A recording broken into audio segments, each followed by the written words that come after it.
Alright, so if you've known me since high school, you know that I've actually reviewed this already.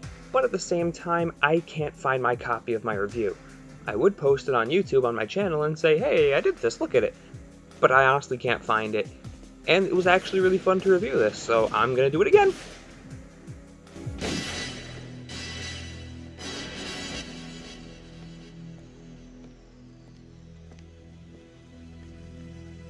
You were expecting someone else?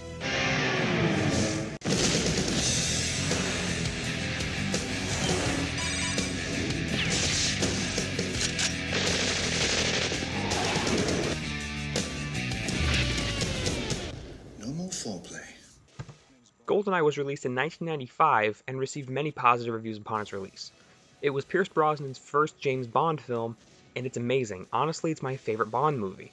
I can definitely see why everyone else loves it too. It's not just my nostalgia.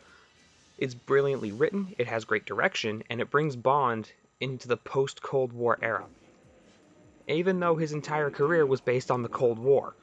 So, the beginning of this film takes place before the events of License to Kill, which takes place in 1989, and the rest of the film, the majority of it, takes place in 1995.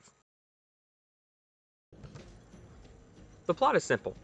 Bond has to stop a shady figure named Yanis, yes, Yanis, not Janice, and their crime syndicate. But of course, Bond finds more than just a crime ring.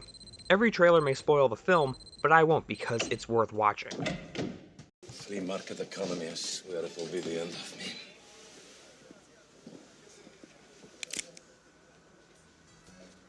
Walther PPK. 7.65 millimeter. Only 3 men I know use such a gun. I believe I've killed 2 of them. Lucky me. I think not. Good morning, Mr. Bond. And if you're a fan of the older Bond films, there are plenty of nods to those, especially in the Q scene and the interrogation scene.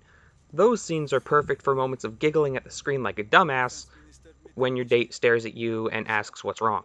By what means shall we execute you, Commander Bond? What, no small talk? No chit-chat? That's the trouble with the world today. No one takes the time to do a really sinister interrogation anymore. It's a lost art. Your sense of humor doesn't slay me, Commander. I'm sorry. Where is the Goldeneye? I assumed you had it.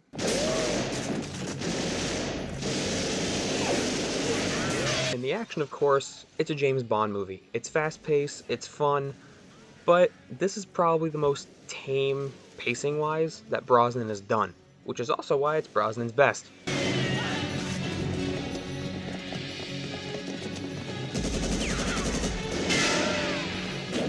What do I have to say about the soundtrack? It's enjoyable, it's good, I spent money on it. It's not my favorite Bond soundtrack, that would go to either Tomorrow Never Dies or Casino Royale. Now, is this like a starting level James Bond movie?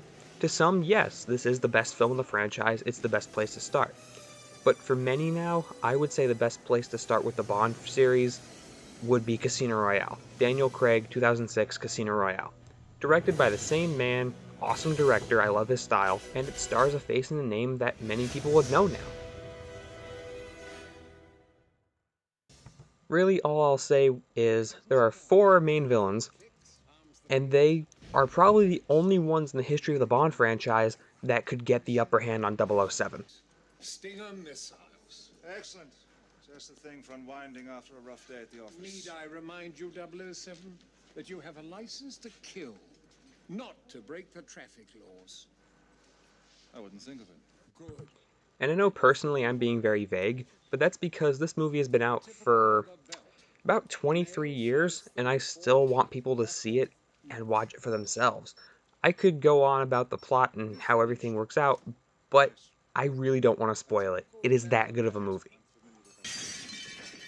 Do please try and return some of this equipment in pristine order. Don't touch that. It's my lunch.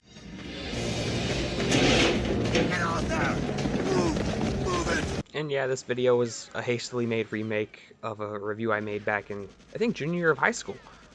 But it bugged the hell out of me to not have it on my channel.